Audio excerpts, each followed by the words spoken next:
দাজ্জালের জন্ম এখন নয়, বহু আগে হয়েছে। এমনকি রাসূলের জামানায়ও দাজ্জাল ছিল।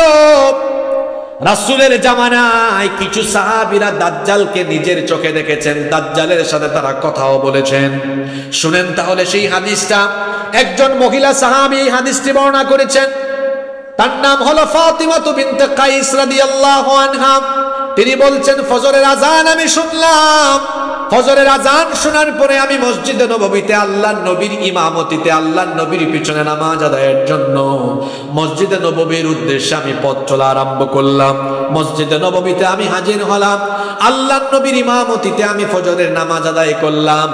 এই মহিলা সাহাবী ফাতিমা বিনতে কাইস রাদিয়াল্লাহু আনহা বলছেন, আমি মহিলাদের কাতারের একেবারে সামনের কাতারে দাঁড়িয়ে আল্লাহর নবীর ইমামতিতে নামাজ আদায় করলাম। নামাজ কমপ্লিট হলো। নামাজ শেষ হওয়ার পরে আল্লাহর নবী সালাম ফিরিয়ে সাথে সাথে দাঁড়িয়ে গেলেন। সকল সাহাবীদেরকে লক্ষ্য করে বললেন, ও আমার সাহাবীরা, কেউ নিজেদের জায়গা থেকে উঠো না, গুরুত্বপূর্ণ কথা আমি তোমাদের সাথে শেয়ার করব। সকল সাহাবীরা বসে বললেন। আল্লাহর নবী বক্তৃতা আরম্ভ করলেন। আল্লাহর নবী বললেন, তামিম দারি, নামটা মনে রাখবেন, তামিম দারি। আল্লাহর নবী বললেন, তামিম দারি এতদিন খ্রিস্টান ছিল, সে আমার কাছে এসে ইসলাম গ্রহণ করেছে, কালেমা পড়ে মুসলমান হয়ে গিয়েছে। তামিম দারি আমাকে দাজ্জাল সম্পর্কে এমন খবর দিয়েছে, আমি তোমাদেরকে দাজ্জালের ব্যাপারে যা শেয়ার করব তার বক্তব্যের সাথে তা সিমিলার হয়ে যাওয়ার কারণে আমি দাজ্জাল সম্পর্কে তার বলা কথাগুলো তোমাদের সামনে তুলে ধরব। আল্লাহর নবী বললেন, তামিম দারি লাখাম এবং জুজাম গোত্রের 30 জন সাথী নিয়ে সাগর পথে নৌ ভ্রমণে বের হয়েছিল। তারা একটি জাহাজে আরোহণ করলো। যখন তারা নৌ ভ্রমণে বের হলো, এমন একটি সামুদ্রিক ঝড়ের কবলে তারা পড়ে গেল। সাগরের উত্তাল তরঙ্গমালায় তারা সামুদ্রিক ঝড়ের কবলে পড়ে হারিয়ে গেল, পথ হারিয়ে ফেললো।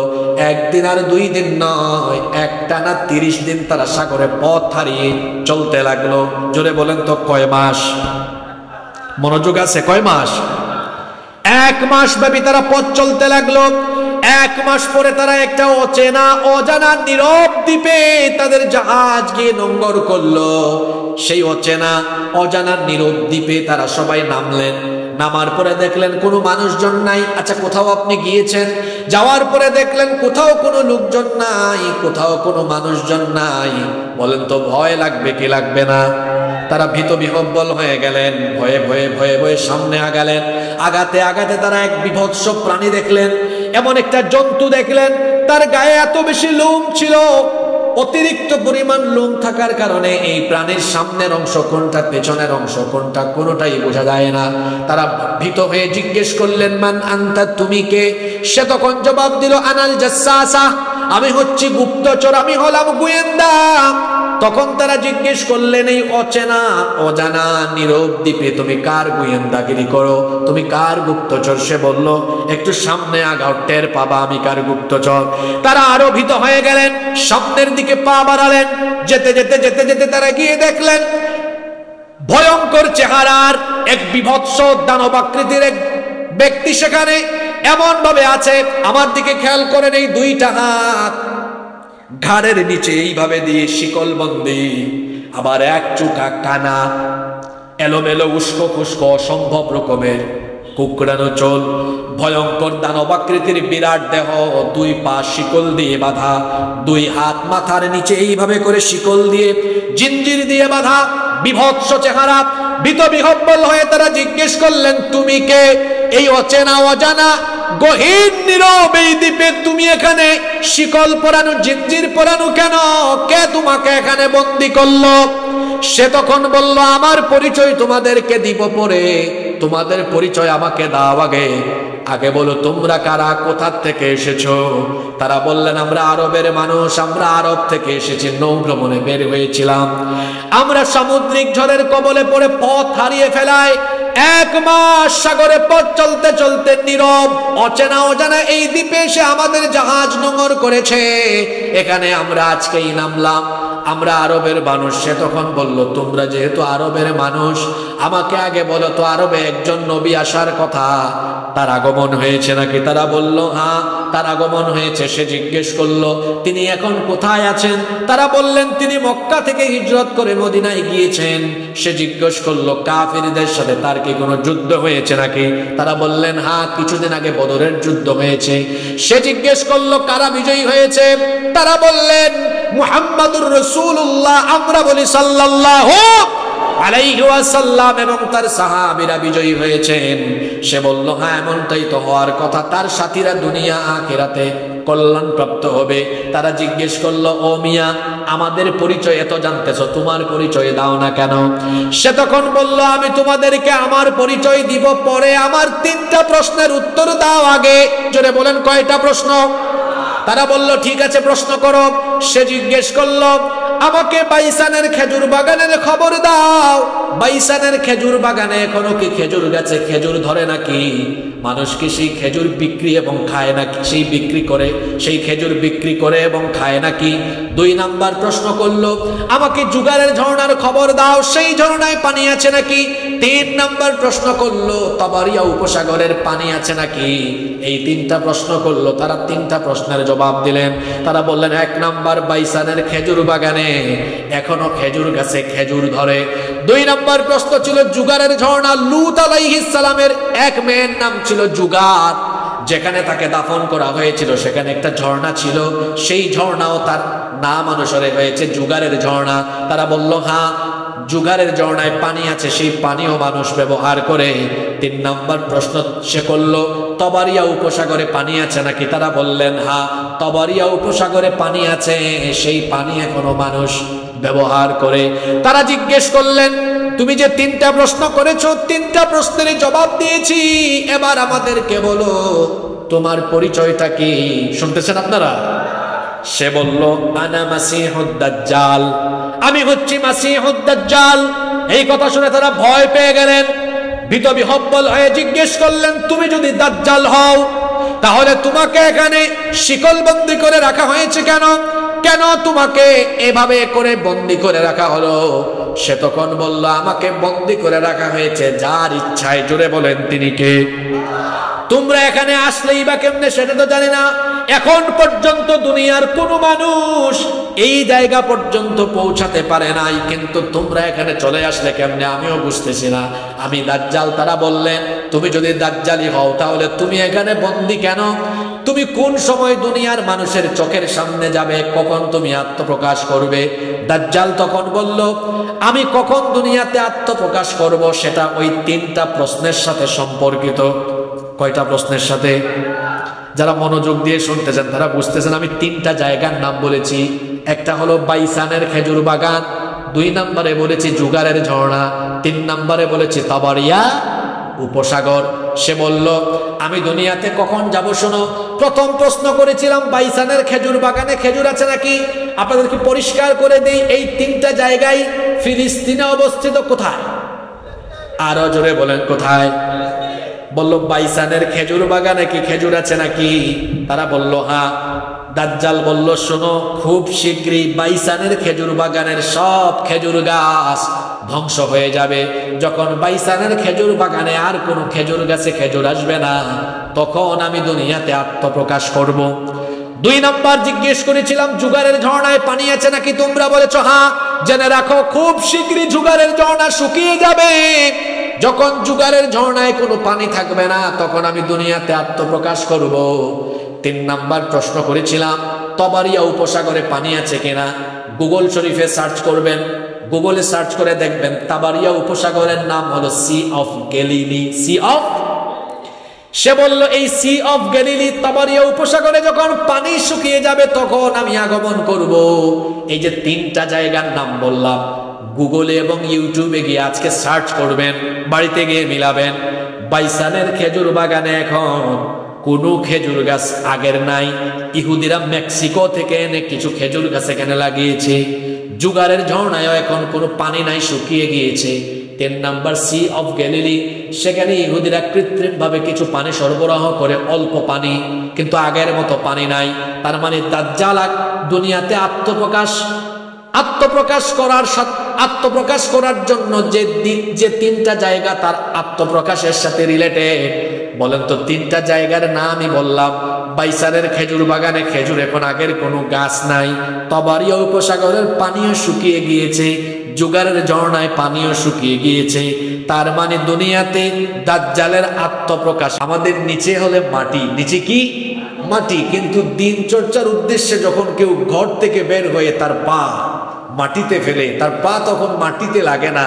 ফেরেশতারা তখন ওই ব্যক্তিদের সম্মানে তাদের রহমতের ডানা মাটির উপরে বিছিয়ে রাখে। সুবহানাল্লাহ। শুধু তাই নয়, কোরআনের সমাবেশে যারা আসে এদের প্রোটেকশনের জন্য, এদের সিকিউরিটির জন্য পুলিশ, র্যাব কিংবা স্পেশাল কোনো সিকিউরিটি ফোর্সের দরকার হয় না। কারণ কোরআনের সমাবেশের চতুর্দিকে আল্লাহর রহমতের ফেরেশতারা আল্লাহর বান্দাদের পাহারায় দাঁড়িয়ে যায়। সুবহানাল্লাহ। এবং এখানে দাঁড়িয়ে থেকে তারা আল্লাহর দরবারে, আমরা যারা বসেছি আমাদের জন্য ক্ষমা প্রার্থনা করে ততক্ষণ, আমরা বসে বসে এখানে আল্লাহর জিকির করি যতক্ষণ। সুবহানাল্লাহ। শুধু তাই নয়, এখানে যতক্ষণ আমরা বসবো ততক্ষণ আল্লাহ তাআলা তার রহমত আমাদের উপরে নাজিল করতে থাকবেন। সুবহানাল্লাহ পড়েন। সম্মানিত উপস্থিতি, রাত অনেক গভীর হয়ে গিয়েছে। অপ্রাসঙ্গিক, অপ্রয়োজনীয়, অহেতুক কোনো কথা বলে আমরা সময় নষ্ট করতে চাই না। সরাসরি আমরা আল্লাহর কালাম থেকে হেদায়াতি, সমসাময়িক এবং আমাদের জন্য অতীব জরুরি কিছু কথা কোরআন সুন্নাহর দৃষ্টিকোণ থেকে আমরা শুনে হেদায়াতের পাথেও নিয়ে এখান থেকে বাড়ি যাব ইনশাআল্লাহ। আপনারা উপরে ডানে বামে তাকায়েন না। উপরে যা উড়ার উড়ুক, ডানে বামে যা হওয়ার হোক, আমাদের মনোযোগ থাকবে কোরআন হাদিসের দিকে। পারবো না ইনশাআল্লাহ? তবে আজকে কেন জানি আমার মনে হচ্ছে আমি ওয়াজ করতেছি সাতক্ষীরার বাইরে, আসি সাতক্ষীরায়, কিন্তু মনে হচ্ছে, অনুভূতিটা এমন যে মনে হচ্ছে সাতক্ষীরার বাইরে কোথাও বসেছি। আপনারা কি আমার উপর রাগ করলেন নাকি অন্য কোনো কারণ হতে পারে, আমি বুঝতে পারছি না। কারণ আমি জানি এই সাতক্ষীরার জনপদ, এই জনপদ অত্যন্ত মজলুম একটি জনপদ। আর এই জনপদের প্রতিটি মানুষ তাদের ভেতরে দ্বীনি চেতনা এবং আবেগ অনুভূতি অন্যান্য অঞ্চলের চেয়ে অনেক বেশি লালন করে। আর সাতক্ষীরার মানুষ যখন কথা বলে বীর পুরুষের মতো কথা বলে, কারণ সবাই জানে সাতক্ষীরার মাটি আলেম উলামা আর ইসলামপন্থীদের ঘাঁটি।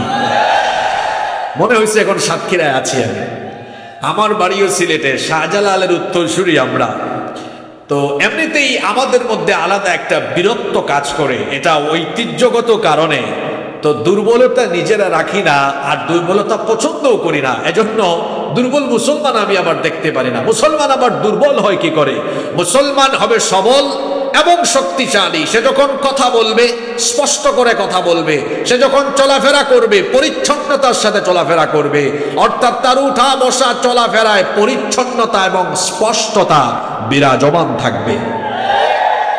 আমরা সবাই কনসেন্ট্রেট হয়ে অল্প কিছুক্ষণ কোরআনের হাদিসের আলোচনা শুনে হেদায়াতের পাথেও নিয়ে বাড়ি সংগ্রহ, আমরা বাড়িতে যাওয়ার জন্য প্রস্তুত আছি তো ইনশাআল্লাহ? আল্লাহ তৌফিক দান করেন। চলেন আমরা আর সময় নষ্ট না করি। সম্মানিত উপস্থিতি, এই পৃথিবী যেখানে আমরা বসবাস করছি এটা আমাদের জন্য চিরস্থায়ী ঠিকানা নয়। আজকে 4 তারিখ, 4 মে, আজকে কত মানুষ দুনিয়া থেকে চলে গিয়েছে, আজকে কত মানুষের জানাজা হয়েছে। আহারে, না জানি আগামীকাল আমার আপনার জানাজা হয় কিনা। কে যে কখন আমরা চলে যাই আমরা কেউ জানি না। আমাদের জীবনের যেমন একদিন পরিসমাপ্তি ঘটবে, ঠিক তেমনি ভাবে মাথার উপরের বিশাল আসমান, পায়ের তলার সুবিস্তৃত জমিন এবং গোটা এই বিশ্ব চরাচর একদিন লন্ড ভন্ড মেসাকার চূর্ণ বিচূর্ণ হয়ে কিয়ামতের ঘটনা অনুষ্ঠিত হবে। এ ব্যাপারে কি আপনাদের কোনো সন্দেহ আছে? তবে এই কিয়ামতের ঘটনা কোন দিন ঘটতে পারে, কবে ঘটতে পারে, এটা কেউ জানে না, কেবল একজনই সেটা জানেন। সবাই বলেন তো তিনি কে? নবী করিম সাল্লাল্লাহু আলাইহি ওয়াসাল্লাম মক্কাতুল মুকাররমায় যখন কাফির মুশরিকদেরকে কিয়ামতের কথা বলতেন, কাফির মুশরিক নাফরমানেরা বলতো, তারা বলতো মুহাম্মদ, আমরা বলি সাল্লাল্লাহু আলাইহি ওয়াসাল্লাম, তুমি যে কিয়ামতের কথা আমাদেরকে বলো সেটা কোন দিন হবে, কখন হবে, এটাতে বড় অবিশ্বাস্য এবং আজীব ব্যাপার। এটা তো আমাদের বিশ্বাসই হয় না। আর তুমি যে কিয়ামতের কথা আমাদেরকে বলো, সেটা যদি সত্যি সত্যি সংগঠিত হয় তাহলে আমাদেরকে বলো কবে কখন তা সংগঠিত হবে। তারা যখন আল্লাহর নবীকেই প্রশ্ন করত, আল্লাহর নবীকে আল্লাহ তাআলা জবাব শিখিয়ে দিলেন। কোরআনে কারীমে আল্লাহ কাফের মুশরিকদের এই প্রশ্নের কথা উঠিয়ে দিয়েছেন। আল্লাহ তাআলা বলছেন, ইয়াসআলুকান নাসু আনিস সাআহ, ও নবী তারা আপনাকে জিজ্ঞেস করে কখন কিয়ামতের ঘটনা ঘটবে, আপনি তাদেরকে জবাব দিয়ে দেন, কুল ইন্নামা ইলমুহা ইনদাল্লাহ। আপনি তাদেরকে জবাব দিয়ে দেন কিয়ামতের সেই ভয়ঙ্কর ঘটনা কখন ঘটবে সেটা একজন ছাড়া আর কেউ জানে না।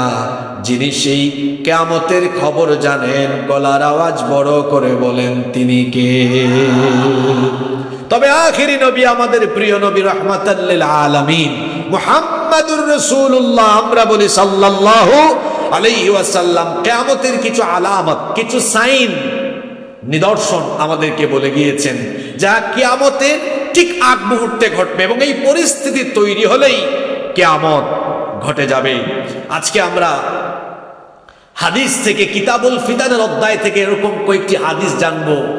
এজন্য আমি এই টপিক আজকে সিলেক্ট করেছি। বর্তমান পৃথিবীতে যে বিভৎস পরিস্থিতি আর আমাদের চারপাশে যে অবস্থা এখন বিরাজমান, এটা কিয়ামতের ঠিক আগেকার দৃশ্য। কারণ আল্লাহ রসুল বলেছেন শেষ জামানা, কিয়ামতের আগের সময় হবে সবচেয়ে ফিতনার জামানা। জোরে বলেন তো কিসের জামানা? সবাই বলেন কিসের জামানা? এখন আমরা ফিতনার জামানায় বসবাস করি। সামনেও ফিতনা, পিছনেও ফিতনা, ডানেও ফিতনা, বামেও ফিতনা। আল্লাহর নবী বলেছেন কিয়ামতের আগ মুহূর্তে মানুষ তমসাচ্ছন্ন একটা ফিতনার পরিবেশ দ্বারা আচ্ছাদিত থাকবে। তিরমিজি শরীফে হাদিস এসেছে, হাদিসের বর্ণনাকারী সাহাবী হচ্ছেন আনাস ইবনে মালিক রাদিয়াল্লাহু আনহু।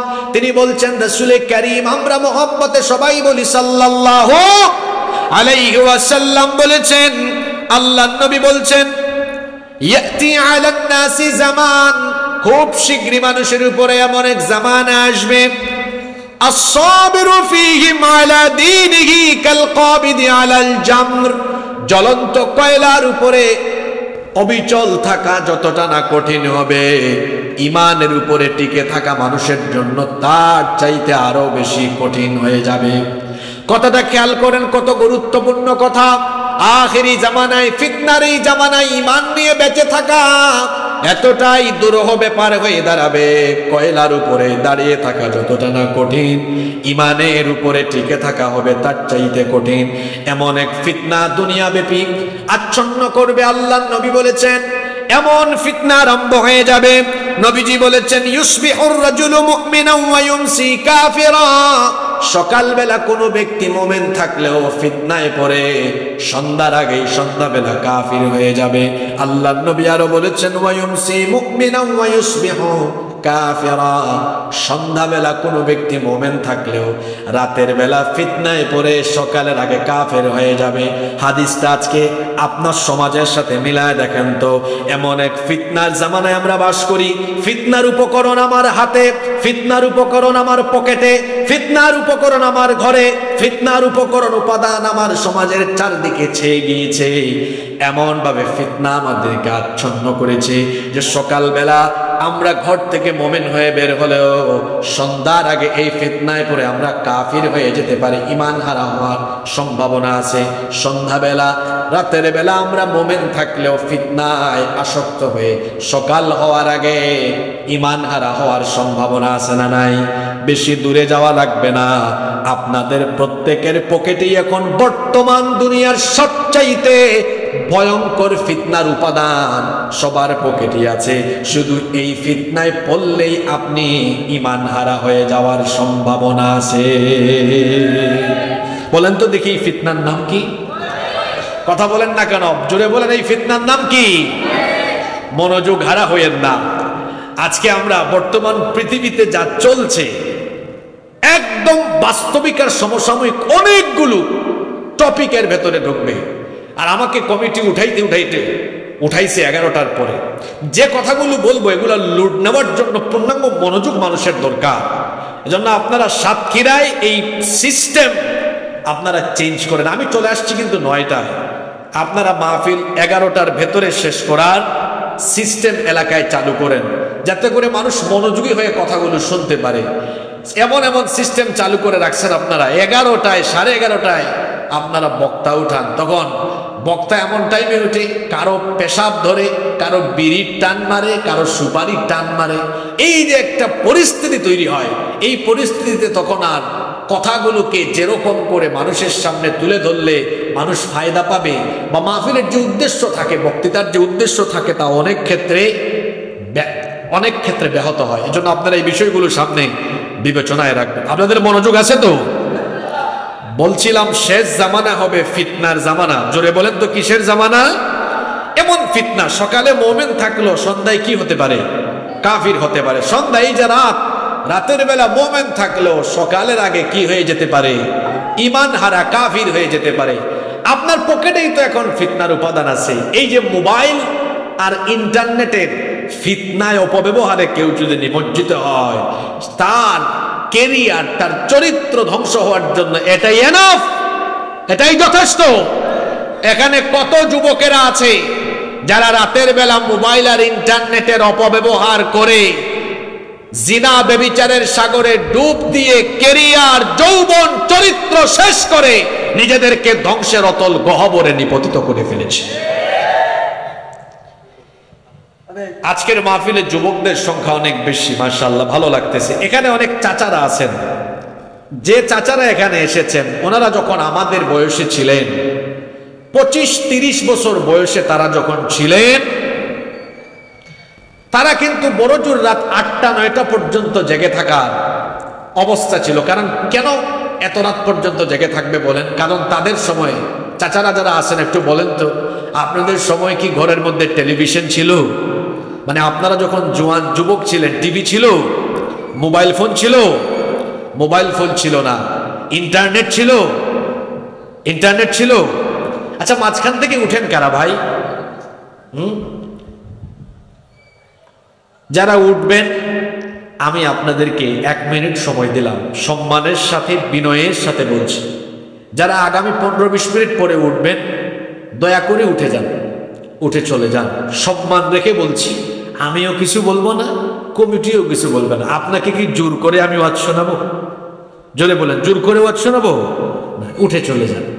আর যারা আসছেন দূর দূরান্ত থেকে কিংবা কাছে থেকে এই উদ্দেশ্যে যে আজকে কোরআন সন্ন্যার আলোকে কিছু হেদায়াতি কথা শুনবো, শেষ পর্যন্ত থাকবো, আপনারা বসেন।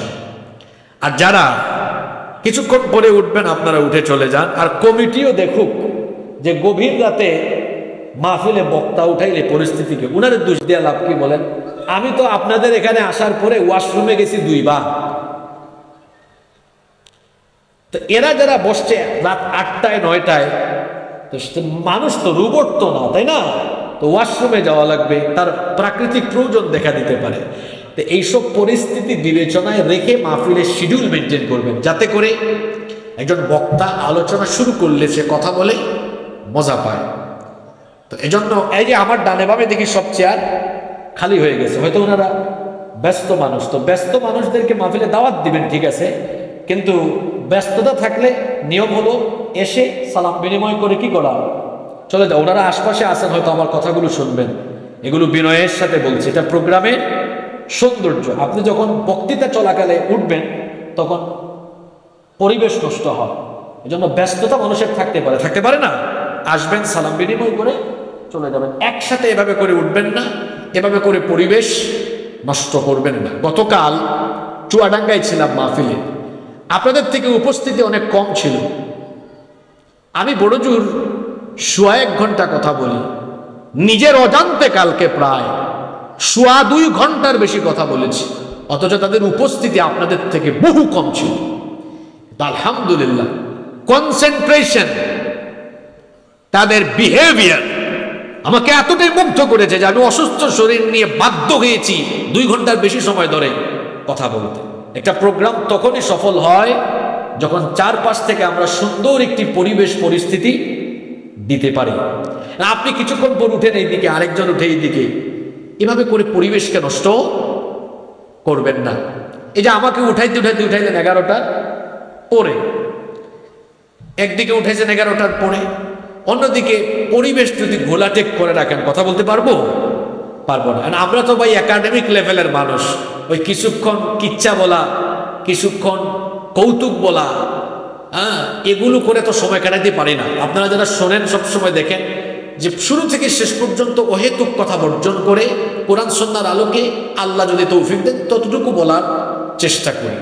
তা আপনারা যারা বসে আছেন, আমার মনে হয় একদম কাজের মানুষগুলো বসে আছেন, আপনারা আমাকে সহযোগিতা করবেন তো ইনশাআল্লাহ, আল্লাহ কবুল করেন। আমি বলছিলাম আবার আমরা আমাদের জায়গায় ব্যাক করি, ফিরে যাই। এটা হবে ফিতনার জামানা। কিসের জামানা? বলছিলাম ফিতনার তো উপাদান আপনার পকেটের ভেতরে আছে, এটার নাম কি? মোবাইল। আমি চাচাদের কথা বলছিলাম, আমাদের বয়সে তারা যখন ছিলেন, অর্থাৎ ইয়াং ছিলেন, রাত 8টা 9টা বড় জোর জেগে থাকতে পারতেন, কারণ তাদের তো রাতের বেলা টাইম পাস করার জন্য মোবাইল নাই, ইন্টারনেট নাই, ওয়াইফাই নাই, টেলিভিশন কিছুই নাই। তারা ঘুমায় যেতেন, তাড়াতাড়ি ঘুমাতেন, ফজরের আগে আবার উঠে যেতেন, সকাল সকাল উঠতেন। আর এখন যারা যুবক আছেন তাদের প্রত্যেকের হাতে মোবাইল আছে, বাড়িতে ওয়াইফাই আছে, ইন্টারনেট আছে। এই জন্য দেখা যায় রাত 1টা 2টা 3টা পর্যন্ত সময় কাটানোর সুযোগ আমাদের আছে। এর ফলাফল পরিণাম কি হলো?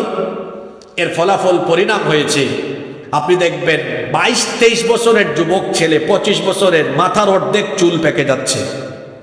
রাত জাগতে জাগতে চেহারার সৌন্দর্য শেষ হয়ে যাচ্ছে, তার গালের 2 পাশের মাংস হাড্ডির চিপার ভিতরে ঢুকে গিয়েছে। রাত 2টা 3টা পর্যন্ত এরা মোবাইলে তাহাজ্জুদ পড়ে, জেগে থাকে সারা রাত। এর পরিণতি হিসাবে কি হয়েছে? যৌবনকালে বার্ধক্যের বেশ ধরেছে। সকালবেলা দিনের বেলা যখন হাঁটে, ফার্মের মুরগির মতো ঝিমায় হাঁটে। এই মোবাইল আর ইন্টারনেটের অপব্যবহার করে করে সে বিভিন্ন চিপা চাপায় যৌবন নষ্ট করে সে তার ক্যারিয়ার, তার জীবন, তার চরিত্রের সর্বনাশ করে ফেলেছে। এই মোবাইল ফোন আর ইন্টারনেটের অপব্যবহারের কারণে আমাদের বহু পরিবার এখন ধ্বংস হয়ে গিয়েছে, পরকীয়া বেড়ে গিয়েছে, যুব সমাজ হয়ে যাচ্ছে। মোবাইল আর ইন্টারনেট ব্যবহার করতে আমি নিষেধ করছি না আপনাকে, কিন্তু অপব্যবহার করতে আমি আপনাকে নিষেধ করছি। আজকে দেখবেন এই প্রযুক্তি আমাদের হাতে যারা ধরিয়ে দিয়েছে, যুবক ভাইরা মনোযোগ দিয়ে কথাগুলো শোনেন, এখানে কোনো অহেতুক কথা হবে না, খুব মনোযোগ দিয়ে শোনেন। আমাদের পকেটে যে মোবাইল ফোন এবং আরো যত প্রযুক্তি আছে, এই প্রযুক্তির ধারে কাছে আমাদেরকে যারা এনে দিয়েছে এবং প্রযুক্তিগত যত আবিষ্কার বর্তমান দুনিয়াতে আছে, আপনি দেখবেন বেশিরভাগই এগুলো আবিষ্কার করেছে এবং এই প্রযুক্তিগুলো হাতের কাছে এনে দিয়েছে ইহুদিরা। কারা? জোরে বলেন কারা? আমি কি ভুল বলেছি? আপনি সব সার্চ করে দেখেন কারা। সবাই বলেন কারা। পৃথিবীর জনসংখ্যার 100 ভাগের 1% ইহুদি নয়। আবারও শোনেন, পৃথিবীর জনসংখ্যার 1% ইহুদি নয়, কিন্তু গোটা পৃথিবীকে নিয়ন্ত্রণ করে কারা? জোরে বলেন কারা? ইহুদিরা। কারণ ইহুদিরা একটি বিরাট বড় টার্গেট নিয়ে নেমেছে। সেটা কি? তারা পৃথিবীকে কর্তৃত্ব করবে, নেতৃত্ব দিবে, এবং তারা অপেক্ষায় আছে দাজ্জালের নেতৃত্বে তারা গোটা পৃথিবীব্যাপী তারা তাদের কর্তৃত্বকে প্রতিষ্ঠা করবে। এটাই ইহুদিদের একটি স্বপ্ন, এটাই ইহুদিদের একটি চিন্তা। আর দাজ্জালের অনুসারী কারা হবে? হাদিস শরীফে এসেছে দাজ্জালের অনুসারী হবে ইহুদিরা। জোরে বলেন তো কারা? সবাই বলেন কারা? আজকে যে প্যালেস্টাইনে ইহুদিরা নির্মম গণহত্যা চালাচ্ছে, তারা প্যালেস্টাইনের এই ভূমিকে কেন টার্গেট করেছেন জানেন? কারণ এই প্যালেস্টাইনের এই ভূমিতে তারা দাজ্জালের কর্তৃত্ব প্রতিষ্ঠা করার স্বপ্নে আছে। শুধু তাই নয়, তারা জানে যে ফিলিস্তিনের এই ভূমি সেই অতীতকাল থেকে এটা অত্যন্ত সম্মান আর মর্যাদার স্থান, এবং তারা মনে করে এখানে তারা 3rd টেম্পল নির্মাণ করবে। এটা তাদের দৃঢ় বিশ্বাস। দাজ্জালের অনুসারী ইহুদিরা এরা কিন্তু পৃথিবীব্যাপী এখন ফিতনা চালিয়ে দিচ্ছে। দাজ্জাল দুনিয়াতে চলে এসেছে, দাজ্জালীয় ফিতনা চলছে। আপনারা কি শুনতেছেন আমার কথা? দাজ্জাল কি বললাম, আসবে না চলে এসেছে? কথা বলেন তো, দাজ্জাল আসবে না চলে এসেছে? তো চলে আসলে আপনারা দাজ্জালকে দেখেন না কেন? দাজ্জালের জন্ম এখন নয়, বহু আগে হয়েছে। এমনকি রাসূলের জামানায়ও দাজ্জাল ছিল।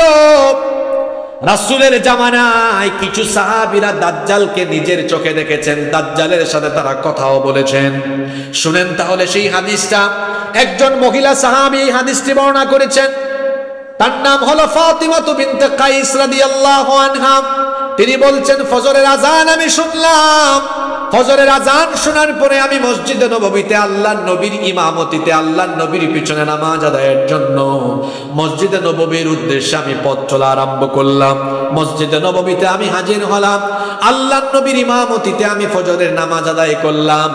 এই মহিলা সাহাবী ফাতিমা বিনতে কাইস রাদিয়াল্লাহু আনহা বলছেন, আমি মহিলাদের কাতারের একেবারে সামনের কাতারে দাঁড়িয়ে আল্লাহর নবীর ইমামতিতে নামাজ আদায় করলাম। নামাজ কমপ্লিট হলো। নামাজ শেষ হওয়ার পরে আল্লাহর নবী সালাম ফিরিয়ে সাথে সাথে দাঁড়িয়ে গেলেন। সকল সাহাবীদেরকে লক্ষ্য করে বললেন, ও আমার সাহাবীরা, কেউ নিজেদের জায়গা থেকে উঠো না, গুরুত্বপূর্ণ কথা আমি তোমাদের সাথে শেয়ার করব। সকল সাহাবীরা বসে বললেন। আল্লাহর নবী বক্তৃতা আরম্ভ করলেন। আল্লাহর নবী বললেন, তামিম দারি, নামটা মনে রাখবেন, তামিম দারি। আল্লাহর নবী বললেন, তামিম দারি এতদিন খ্রিস্টান ছিল, সে আমার কাছে এসে ইসলাম গ্রহণ করেছে, কালেমা পড়ে মুসলমান হয়ে গিয়েছে। তামিম দারি আমাকে দাজ্জাল সম্পর্কে এমন খবর দিয়েছে, আমি তোমাদেরকে দাজ্জালের ব্যাপারে যা শেয়ার করব তার বক্তব্যের সাথে তা সিমিলার হয়ে যাওয়ার কারণে আমি দাজ্জাল সম্পর্কে তার বলা কথাগুলো তোমাদের সামনে তুলে ধরব। আল্লাহর নবী বললেন, তামিম দারি লাখাম এবং জুজাম গোত্রের 30 জন সাথী নিয়ে সাগর পথে নৌ ভ্রমণে বের হয়েছিল। তারা একটি জাহাজে আরোহণ করলো। যখন তারা নৌ ভ্রমণে বের হলো, এমন একটি সামুদ্রিক ঝড়ের কবলে তারা পড়ে গেল। সাগরের উত্তাল তরঙ্গমালায় তারা সামুদ্রিক ঝড়ের কবলে পড়ে হারিয়ে গেল, পথ হারিয়ে ফেললো। একদিন আর 2 দিন নয়, একটানা 30 দিন তারা সাগরে পথ হারিয়ে চলতে লাগলো। জোরে বলেন তো, কয় মাস? মনোযোগ আছে, কয় মাস? 1 মাস ব্যাপী তারা পথ চলতে লাগলো। 1 মাস পরে তারা একটা অচেনা অজানা নীরব দ্বীপে তাদের জাহাজ গিয়ে নোঙ্গর করলো।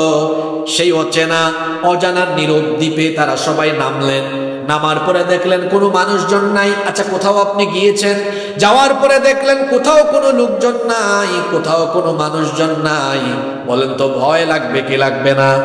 তারা ভীত বিহ্বল হয়ে গেলেন। ভয়ে ভয়ে ভয়ে ভয়ে সামনে আগালেন। আগাতে আগাতে তারা এক বিভৎস প্রাণী দেখলেন। এমন একটা জন্তু দেখলেন, তার গায়ে এত বেশি লোম ছিল, অতিরিক্ত পরিমাণ লোম থাকার কারণে এই প্রাণীর সামনের অংশ কোনটা, পেছনের অংশ কোনটা, কোনোটাই বোঝা যায় না। তারা ভীত হয়ে জিজ্ঞেস করলেন, মান আনতা, তুমি কে? সে তখন জবাব দিল, আনাল জাসসাসা, আমি হচ্ছি গুপ্তচর, আমি হলাম গোয়েন্দা।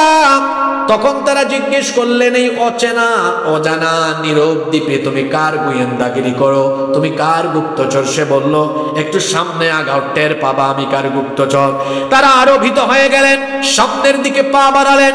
যেতে যেতে যেতে যেতে তারা গিয়ে দেখলেন ভয়ঙ্কর চেহারার এক বিভৎস দানবাকৃতির এক ব্যক্তি সেখানে এমন ভাবে আছে, আমার দিকে খেয়াল করেন, এই 2টা হাত ঘাড়ের নিচে এইভাবে দিয়ে শিকল বন্দি, আবার এক চোখা কানা, এলোমেলো উস্কো ফুস্কো অসম্ভব রকমের কুকড়ানো চোল, ভয়ঙ্কর দানবাকৃতির বিরাট দেহ, 2 পা শিকল দিয়ে বাঁধা, 2 হাত মাথার নিচে এইভাবে করে শিকল দিয়ে জিঞ্জির দিয়ে বাঁধা, বিভৎস চেহারা। ভীত বিহ্বল হয়ে তারা জিজ্ঞেস করলেন, তুমি কে? এই অচেনা অজানা গহীন নীরব এই দ্বীপে তুমি এখানে শিকল পরানো, জিঞ্জির পরানো কেন? কে তোমাকে এখানে বন্দী করলো? সে তখন বলল, আমার পরিচয় তোমাদেরকে দিব পরে, তোমাদের পরিচয় আমাকে দাও আগে। আগে বলো তোমরা কারা, কোথা থেকে এসেছো? তারা বললেন, আমরা আরবের মানুষ, আমরা আরব থেকে এসেছি, নৌ ভ্রমণে বের হয়েছিলাম। আমরা সামুদ্রিক ঝড়ের কবলে পড়ে পথ হারিয়ে ফেলায় এক মাস সাগরে পথ চলতে চলতে নীরব অচেনা অজানা এই দ্বীপে এসে আমাদের জাহাজ নোঙর করেছে, এখানে আমরা আজকেই নামলাম, আমরা আরবের মানুষ। সে তখন বলল, তোমরা যেহেতু আরবের মানুষ, আমাকে আগে বলো তো আরবে একজন নবী আসার কথা, তার আগমন হয়েছে নাকি? তারা বলল, হ্যাঁ তার আগমন হয়েছে। সে জিজ্ঞেস করলো, তিনি এখন কোথায় আছেন? তারা বললেন, তিনি মক্কা থেকে হিজরত করে মদিনায় গিয়েছেন। সে জিজ্ঞেস করলো, কাফিরদের সাথে তার কি কোনো যুদ্ধ হয়েছে নাকি? তারা বললেন, হ্যাঁ কিছুদিন আগে বদরের যুদ্ধ হয়েছে। সে জিজ্ঞেস করলো, কারা বিজয়ী হয়েছে? তারা বললেন, মুহাম্মাদুর রাসূলুল্লাহ, আমরা বলি সাল্লাল্লাহু আলাইহি ওয়াসাল্লাম এবং তার সাহাবীরা বিজয়ী হয়েছেন। সে বলল, হ্যাঁ এমনটাই তো হওয়ার কথা, তার সাথীরা দুনিয়া আখিরাতে কল্যাণ প্রাপ্ত হবে। তারা জিজ্ঞেস করলো, ও মিয়া, আমাদের পরিচয় এত জানতেছো, তোমার পরিচয় দাও না কেন? সে তখন বলল, আমি তোমাদেরকে আমার পরিচয় দিব পরে, আমার 3টা প্রশ্নের উত্তর দাও আগে। জোরে বলেন, কয়টা প্রশ্ন? তারা বলল, ঠিক আছে প্রশ্ন করো। সে জিজ্ঞেস করলো, আমাকে বাইসানের খেজুর বাগানের খবর দাও। বাইসানের খেজুর বাগানে এখনো কি খেজুর গাছে খেজুর ধরে নাকি? মানুষ কি সেই খেজুর বিক্রি এবং খায় নাকি? সেই খেজুর বিক্রি করে এবং খায় নাকি? 2 নাম্বার প্রশ্ন করলো, আমাকে জুগারের ঝর্ণার খবর দাও, সেই ঝর্ণায় পানি আছে নাকি? 3 নাম্বার প্রশ্ন করলো, তাবারিয়া উপসাগরের পানি আছে নাকি? এই 3টা প্রশ্ন করলো। তারা 3টা প্রশ্নের জবাব দিলেন। তারা বললেন, 1 নাম্বার, বাইসানের খেজুর বাগানে এখনো খেজুর গাছে খেজুর ধরে। 2 নাম্বার প্রশ্ন ছিল জুগারের ঝর্ণা। লূত আলাইহিস সালামের এক মেয়ের নাম ছিল জুগার, যেখানে তাকে দাফন করা হয়েছিল সেখানে একটা ঝর্ণা ছিল, সেই ঝর্ণাও তার নাম অনুসারে হয়েছে জুগারের ঝর্ণা। তারা বলল, হ্যাঁ জুগারের ঝর্ণায় পানি আছে, সেই পানিও মানুষ ব্যবহার করে। 3 নাম্বার প্রশ্ন সে করলো, তবারিয়া উপসাগরে পানি আছে নাকি? তারা বললেন, হ্যাঁ তবারিয়া উপসাগরে পানি আছে, সেই পানি এখনো মানুষ ব্যবহার করে। তারা জিজ্ঞেস করলেন, তুমি যে 3টা প্রশ্ন করেছো, 3টা প্রশ্নের জবাব দিয়েছি, এবার আমাদেরকে বলো তোমার পরিচয়টা কি? শুনতেছেন আপনারা? সে বলল, আনা মাসিহুদ দাজ্জাল, আমি হচ্ছি মাসিহুদ দাজ্জাল।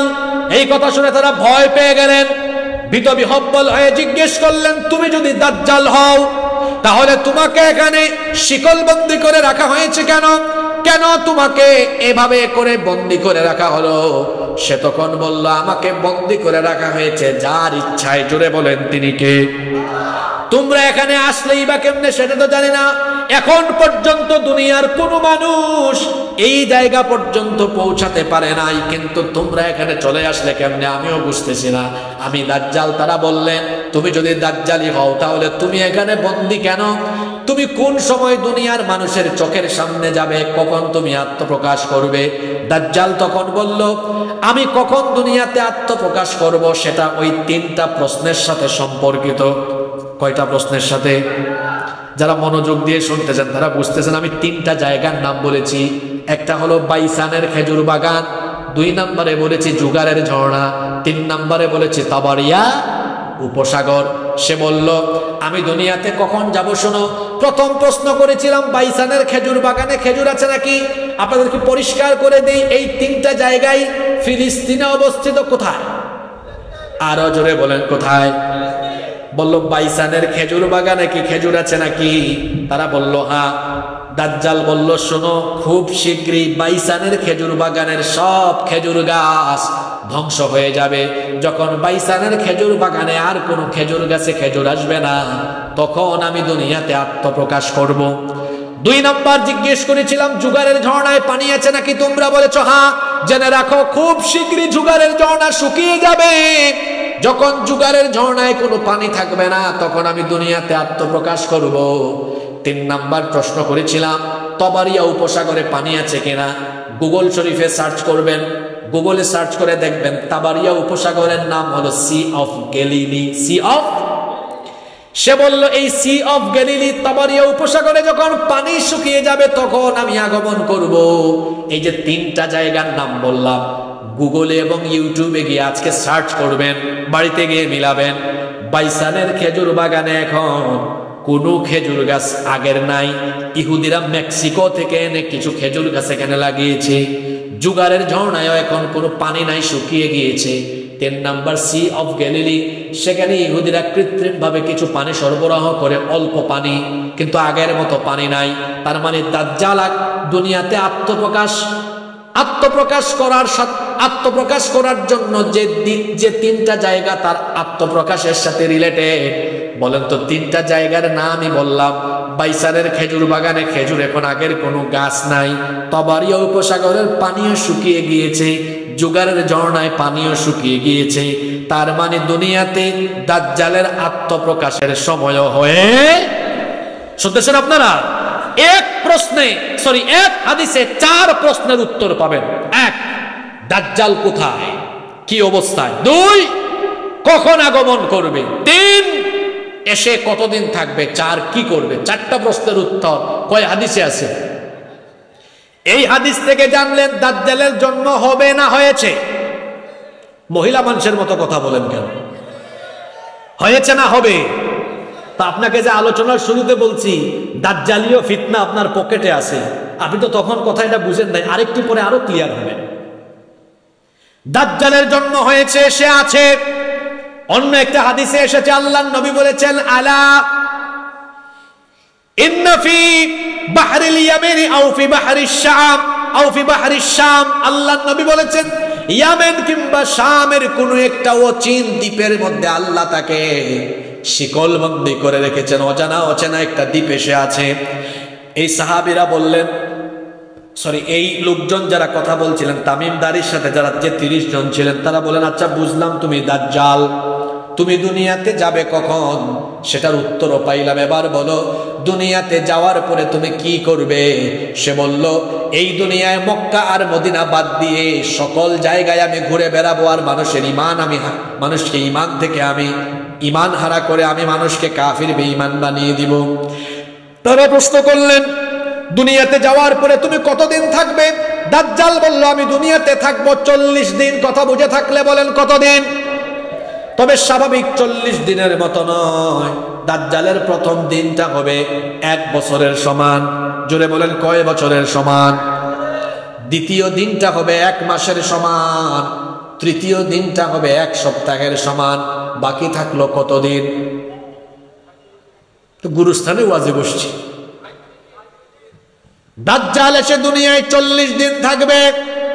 প্রথম দিনটা হলো 1 বছরের সমান, দ্বিতীয় দিন হলো 1 মাসের সমান, তৃতীয় দিন হলো 1 সপ্তাহের সমান। বাকি থাকলো কতদিন? এই 37 দিন হবে স্বাভাবিক দিনের মতো। দাজ্জাল এভাবে এসে দুনিয়াব্যাপী ফিতনা চালাবে। এই দাজ্জাল দুনিয়ায় যখন আসবে, দাজ্জালের অনুসারী হবে ইহুদিরা। জুড়ে বলেন কারা? দাজ্জাল আসার পরে ইহুদিরা তাকে প্রত্যক্ষভাবে সহযোগিতা করবে। ইহুদিরা হবে দাজ্জালের সেনাবাহিনী। আর দাজ্জাল দুনিয়াতে আত্মপ্রকাশের আগে তার দাজ্জালীয় ফিতনা চালানোর জন্য ইহুদিদেরকে দায়িত্ব দিয়েছে। এই ইহুদিরা দাজ্জালীয় ফিতনা প্রত্যেকটা মানুষের কাছে ঘরে ঘরে পৌঁছে দিয়েছে। এই দাজ্জালকে সাপোর্ট করবে, সহযোগিতা করবে এই ইহুদিরা। এই ইহুদিরা দাজ্জালের আত্মপ্রকাশের আগে দাজ্জালীয় কাজ আঞ্জাম দিবে। আবার এই দাজ্জাল তাকে হত্যা করার জন্য আল্লাহ তাআলা একজন নবীকে পাঠাবেন। একজন নবীর কোনো ইন্তেকাল হয় নাই, তিনি মারা যান নাই। বলেন তো সেই নবীর নাম কি? ঈসা নবীর এখনো ইন্তেকাল হয় নাই, তিনি এখনো মারা যান নাই।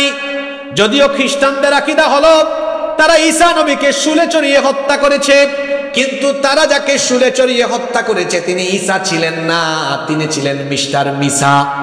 তিনি ঈসা ছিলেন না, তিনি ছিলেন কি? মিসা।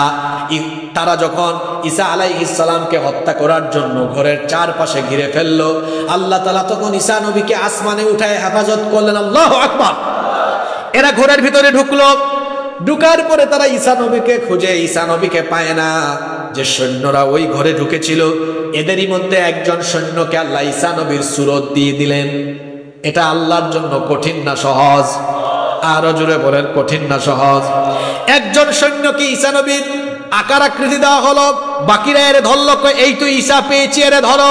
সে বলে তোমরা আমাকে ধরছো কেন? আমি তুই ঈসা না, আমি মিসা। তারা বলে না তুই ঈসা। সে বলে না আমি মিসা। তারা বলে না, তুই আসলে ঈসা, তুই ঈসা না হলে তোর চেহারা ঈসার মতো কেন? আসলে তার চেহারাকে ঈসা নবীর মতো বানিয়ে দিয়েছেন কে? তাকে ধরে নিয়ে তারা শুলে চড়িয়ে হত্যা করেছে। কিন্তু আল্লাহর কোরআন আমাদেরকে বলে তারা যাকে হত্যা করেছে তিনি ঈসা আলাইহিস সালাম ছিলেন না। তাকে আসমানে উঠাইয়া হেফাজত করেছেন কে?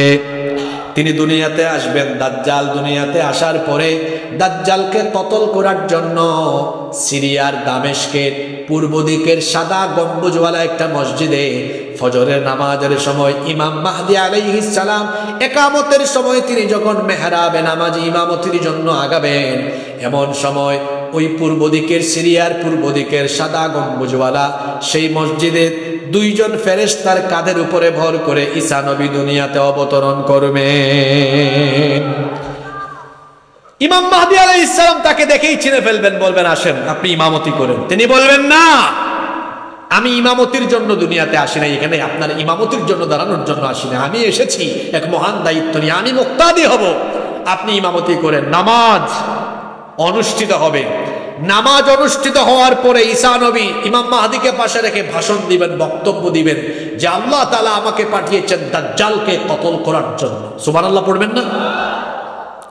দুইটা দল, খেয়াল করে শুনেন, আমরা কিন্তু আলোচনার একদম এমন গভীরে ঢুকছি, এখন বর্তমান দুনিয়ার সমসাময়িক ইস্যু ঢুকে যাবে। মনোযোগ আছে তো সবার? দুইটা দল, এই উম্মতের দুইটা দলকে আল্লাহ তাআলা জাহান্নাম থেকে মুক্তি দিবেন এবং বিনা হিসাবে বিনা বিচারে আল্লাহ তাদেরকে জান্নাত দিয়ে দিবেন। কয়টা দল? খেয়াল করে হাদিসটা শুনেন, নাসাই শরীফে হাদিসটি এসেছে। সাউবান রাদিয়াল্লাহু আনহু হাদিসটি বর্ণনা করেছেন। আল্লাহর নবী বলেছেন, ইসাবাতান মিন উম্মতি আহরাজাহুমাল্লাহু মিনান নার। আল্লাহর নবী বলেছেন, আমার উম্মতের দুটি দলকে আল্লাহ তাআলা জাহান্নাম থেকে মুক্তি দিয়েছেন, আল্লাহ তাদেরকে জান্নাত দিবেন। সুবহানাল্লাহ। দেখেন তো এই দুই দলে যাওয়ার সুযোগ আছে কিনা, হাদিসটা ভালো করে শুনেন। আল্লাহর নবী বললেন, প্রথম দল হলো ইসাবাতুন তাগজুল হিন্দ, যারা হিন্দুস্তানের বিরুদ্ধে যুদ্ধে অংশ নেবে। খেয়াল করে শুনেন তো, আল্লাহর নবী বলেছেন যারা এক নাম্বার দল হলো যারা হিন্দুস্তানের বিরুদ্ধে যুদ্ধে অংশ। কার বিরুদ্ধে? জোরে বলেন তো। তার মানে ১৫০০ বছর আগে আল্লাহর নবী জানতেন হিন্দুস্তানে একটা কি হবে। জোরে বলেন কি হবে? হিন্দুস্তান চিনেন না তো আপনারা? হিন্দুস্তানকে চিনেন আপনারা? তার মানে ১৫০০ বছর আগে নবীজি বলেছেন কিয়ামতের আগে হিন্দুস্তানে একটি যুদ্ধ হবে যেটার নাম হবে গাজওয়াতুল, জোরে বলেন গাজওয়াতুল হিন্দ। এই যুদ্ধে শহীদ হওয়া না, হাদিসের ভাষা শুনেন, শহীদ হওয়া না, এই যুদ্ধে অংশগ্রহণ করলেই আল্লাহ বিনা বিচারে বিনা হিসাবে জান্নাত দিবেন। আর দুই নম্বর দল হলো ওয়া ইসাবাতুন তাকুনু মা ঈসা ইবনে মারইয়াম আলাইহিস সালাম। ঈসা নবী দুনিয়াতে আসার পরে যারা দাজ্জালের বিরুদ্ধে ঈসা নবীকে সাহায্য করার জন্য ঈসা নবীর সাথী হবে, তাদেরকে আল্লাহ বিনা হিসাবে জান্নাত দিয়ে দিবেন। হাদিস বুঝে থাকলে বলেন তো, এখানে আমরা যারা আসি এই দুই দলে যাওয়ার পরিস্থিতি আমাদের জীবনে আসার সম্ভাবনা আছে না নাই? কারণ এই দুইটা ঘটনা পৃথিবীতে ঘটে গিয়েছে না ঘটবে? জোরে বলেন ঘটে গিয়েছে না ঘটবে? একটা হলো কি হিন্দুস্তানের বিরুদ্ধে যুদ্ধে অংশ নেওয়া। আপনারা জানেন যে বর্তমানে এমনিতেই হিন্দুস্তানে এমন এক পরিস্থিতি বিরাজ করছে, তারা নিজেরাই গাউরামি ঘাটতেরামি করে করে তারা এই অঞ্চলে একটা যুদ্ধ বাঁধিয়ে দেওয়ার মতো পরিস্থিতি সৃষ্টি করছে। মনোযোগ আছে তো আপনাদের? গেল কিছুদিন আগে কাশ্মীরে একটি জঙ্গি নাটক নরেন্দ্র মোদী সরকার সাজিয়ে গোটা ভারতবর্ষে তারা এখন মুসলমানদের উপরে নিপীড়ন করছে। এই ঘটনাকে কেন্দ্র করে পাকিস্তান আর ভারতের মধ্যে এখন যুদ্ধাবস্থা বিরাজ করছে, থমথমে পরিস্থিতি। যে কোনো মুহূর্তে ভারত আর পাকিস্তানের মধ্যকার যুদ্ধ শুরু হয়ে যেতে পারে। একদিকে তারা পাকিস্তানের সাথে ঠেলাঠেলি করে, অন্যদিকে গত 5ই আগস্ট 2024 তারা তাদের সেবাদাস, তাদের তাবেদারদেরকে বাংলাদেশের নেতৃত্ব থেকে হারানোর পরে বাংলাদেশের ব্যাপারে তাদের দৃষ্টিভঙ্গি তারা এমন করেছে যে তারা বিভিন্ন সময় বিভিন্ন ইস্যু দিয়ে তারা এমন এমন পরিস্থিতি সৃষ্টি করছে যেন মনে হয় তারা গায়ে পড়ে ইচ্ছা করে বাংলাদেশের সাথে একটা যুদ্ধাবস্থা পরিস্থিতি তৈরির চেষ্টা করছে। আমরা সতর্ক করে দিতে চাই, আমার দেশের লাল সবুজ পতাকার দিকে কেউ চক্ষু বাড়ালে সেই চক্ষুকে আমরা তুলে ফেলবো। এই দেশের মানচিত্রের দিকে কেউ কালো হাত বাড়ালে এদেশের 20 কোটি মানুষ সেই কালো হাতকে ভেঙে চুরে গুঁড়া গুঁড়া করে দিবে। কারণ আমরা কাউকে ভয় করি, একজনকে ভয় করি, তিনি কে? তারা আমাদেরকে ভয় দেখায় এবং তাদের দেশের মিডিয়াগুলো বাংলাদেশের ব্যাপারে কিরকম মিথ্যাচার করে তা আপনারা জানেন। এই যে রিপাবলিক বাংলা পশ্চিমবঙ্গের একটা ইউটিউব ভিত্তিক সংবাদ মাধ্যম, এই চ্যানেলের যে সাংবাদিক ময়ূখ রঞ্জন, দেখছেন ব্যাঙ যেমন লাফায় সেও তেমন।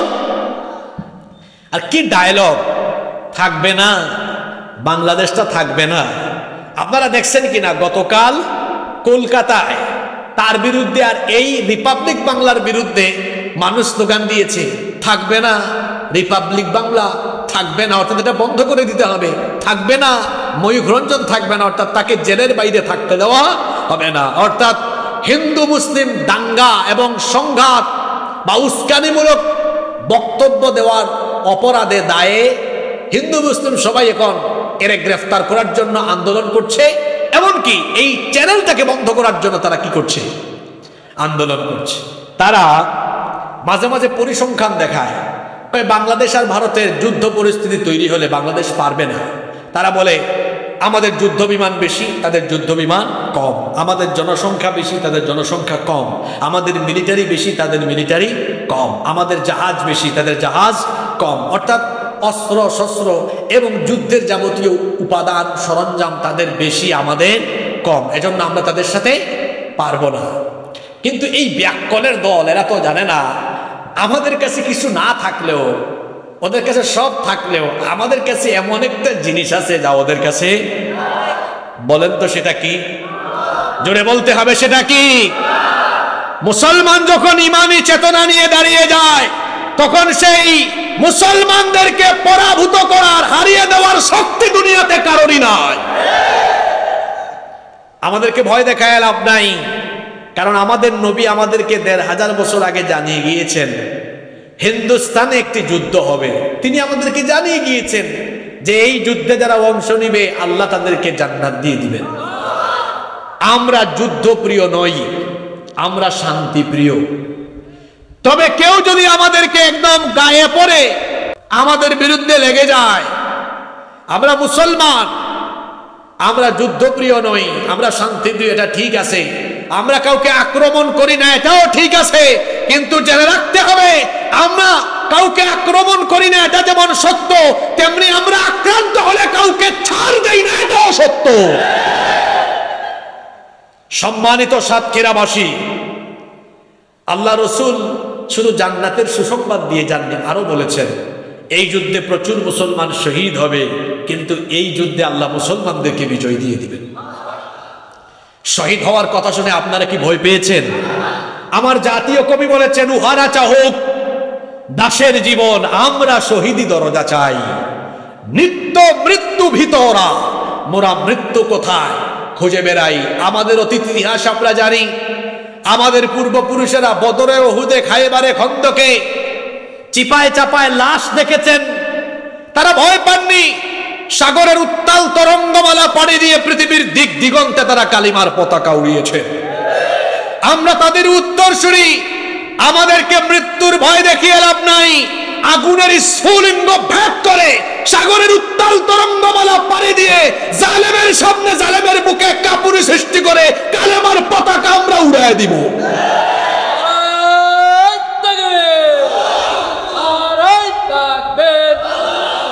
ইসলামের শত্রুরা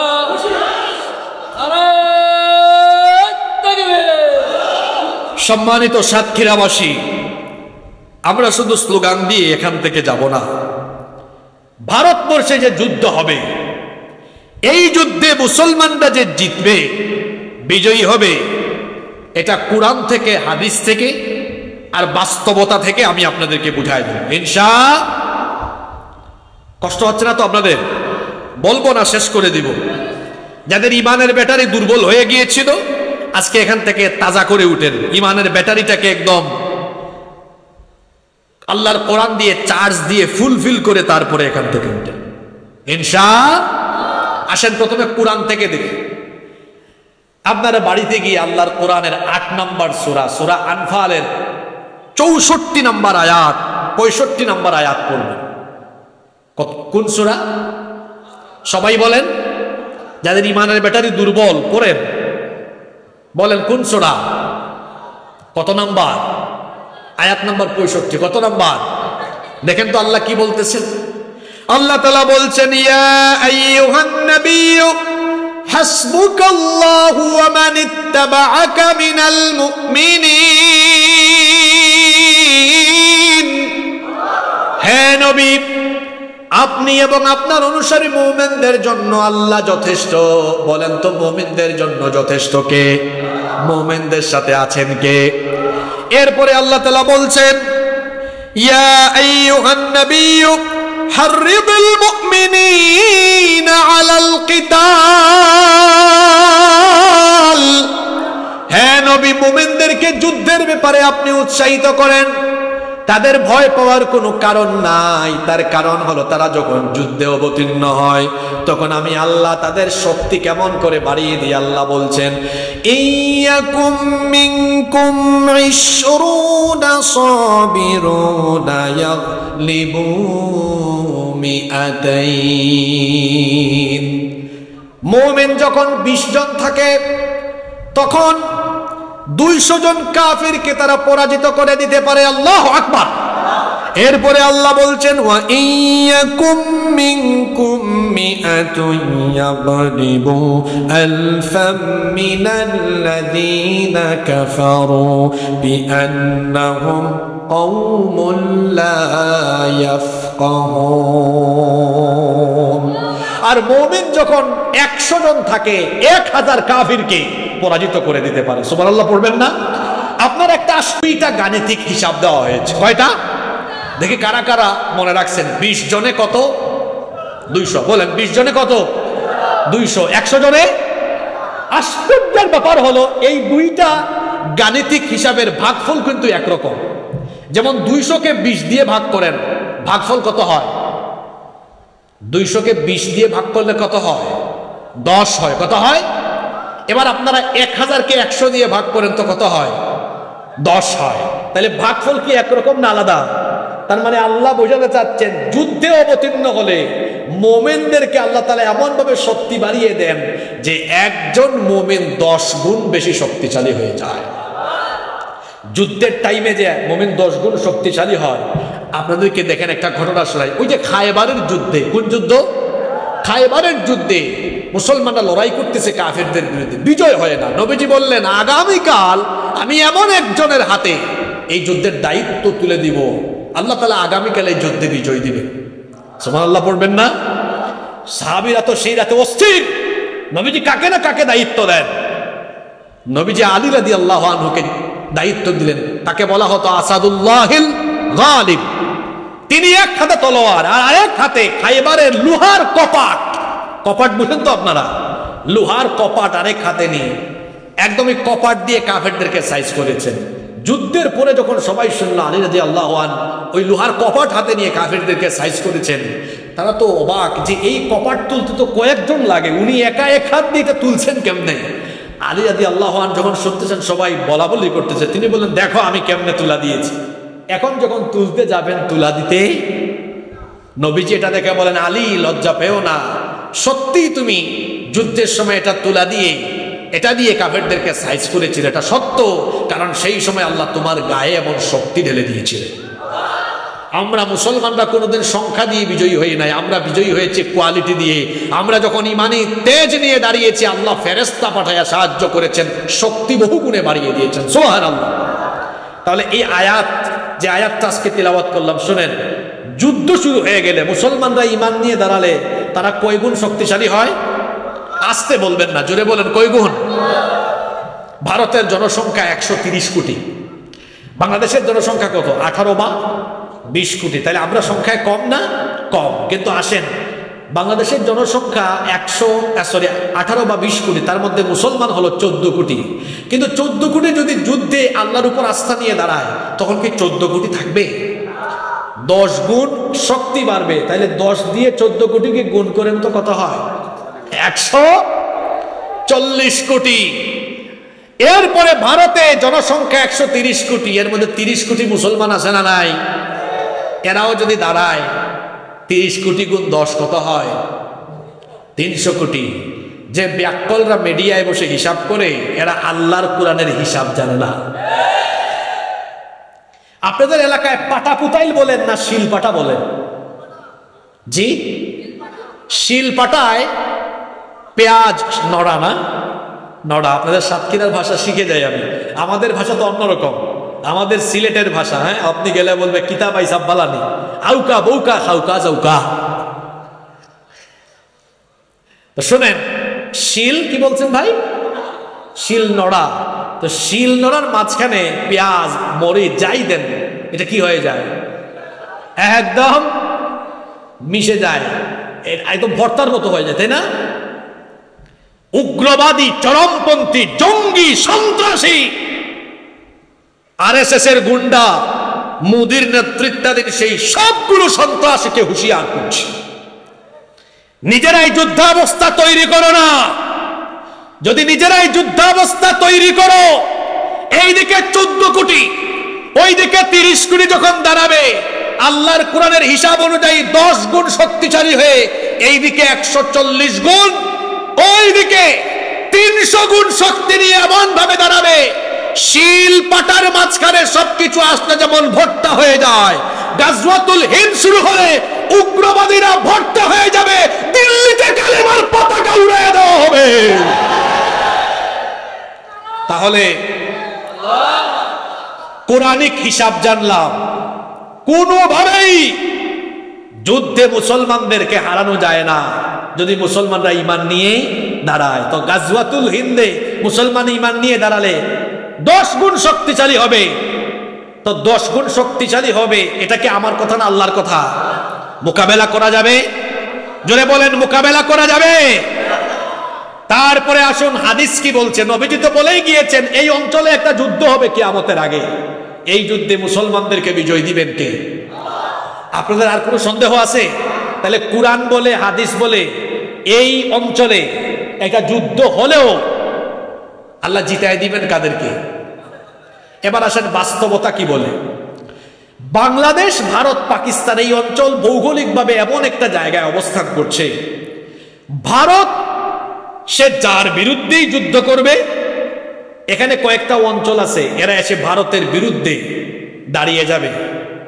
যেমন ভারত পাকিস্তান বা বাংলাদেশের সাথে যুদ্ধ লাগুক, চীন, তুরস্ক, আফগানিস্তান, আরো কয়েকটা দেশ আছে, এরা ভারতের বিরুদ্ধে দাঁড়াবে। যারা জিও পলিটিক্স নিয়ে পড়াশোনা করেন তারা জানেন। তো চীন, তুরস্ক, আরো কিছু দেশ আছে, এরা যদি ভারতের বিরুদ্ধে দাঁড়ায়, আপনারা বলেন এরা পারবে? জোরে বলেন, এরা পারবে? তো কোরআন, হাদিস, বাস্তবতা সবই বলে এরা পারবে না। সুতরাং সাতক্ষীরা সহ গোটা বাংলাদেশের মানুষকে বলতে চাই, গত 16-17 বছর আমরা বাংলাদেশে ভারতীয় আধিপত্যবাদের বিরুদ্ধে লড়াই করেছি। কথা ঠিক না বেঠিক? ভারতীয়রা তাদের সেবাদাসদেরকে এই দেশের ক্ষমতা থেকে হারানোর পরে তাদের মাথা কিন্তু ঠিক নাই। এখনো ভারতীয় আধিপত্যবাদ এই দেশে প্রতিষ্ঠার জন্য তারা ষড়যন্ত্র করে যাচ্ছে। স্পষ্ট ভাষায় আমরা বলতে চাই, এই দেশে যদি আর কেউ আগেকার ফ্যাসিবাদদের মতো ভারতীয় আধিপত্যবাদ প্রতিষ্ঠার জন্য ভারতের রকে সহযোগিতা করে, আগের ফ্যাসিবাদদের পরিণতি যা হয়েছে তাদের পরিণতিও তাই হবে।